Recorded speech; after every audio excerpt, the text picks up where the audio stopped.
Pinoy Bus Driver TV. Sabi ko buksit, mga nagabay sa inyo lahat. Yan ang babayag tanda ngayon. Alas 8:20 namin ko buksit. Sila ay alis na. 18:19, P8 yan. Galing pa ng Cagayan de Oro yan. Kaya na lang dumating kasabayan namin yan sa barko. Ayan, patandang naman sila ngayon. Buksit na tayo.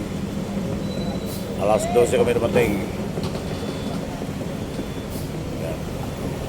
Shout out kay Villa Rosa saka kay Bacolpo. Yan sila ang driver dyan. Patandag ni Kapugset. Kunti lang yan lang pasahero.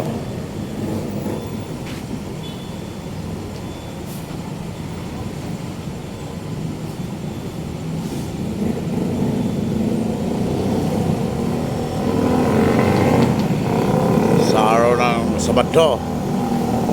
Ayan, malis na sila ni Kapugset. Babae, may Kapugset. Ingat kayo sa inyong biyahe, may Kapugset.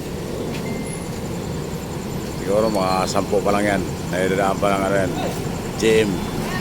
Tsaka Turbina. Ayan, may Kapugset. Ang babiyahe ngayon sa Cagayan de Oro. Sila si Mr. Otida tsaka si Mr. Kirong.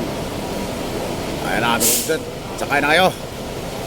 Alas 8 ng umaga yan ang alis sa Cagayan.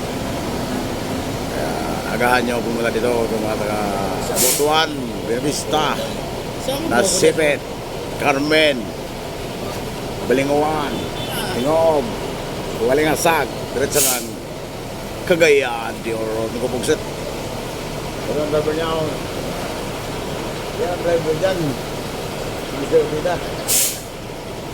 Yan si Mr. Ortida, may Kapugset. Shout out pati sa anak niya si ano pangalan nun? Anak mo? Rodel? Anak mo? Robin. Robin. Uti dami ko pugsit. Dito si airpot mo may kupugsit. Parang biyaheng buhay may kupugsit. Na day trip. Ayan o, paalis na rin sila may kupugsit. Ang kamihan. Sakay na kayo mga taga-buhi. Dapat tagahan nyo dito. Kahapon, tanghali na yung pumunta yung pasahero dito. Kaya hinintay na nila ang panggabi. Ayan ang inyong driver na biyaheng buhi. Pugsit na tayong. Ayan namin pugsit. Pakalas na yung Cagayan de Oro. Ayan si Mr. Kirong. Sir Roland Kirong.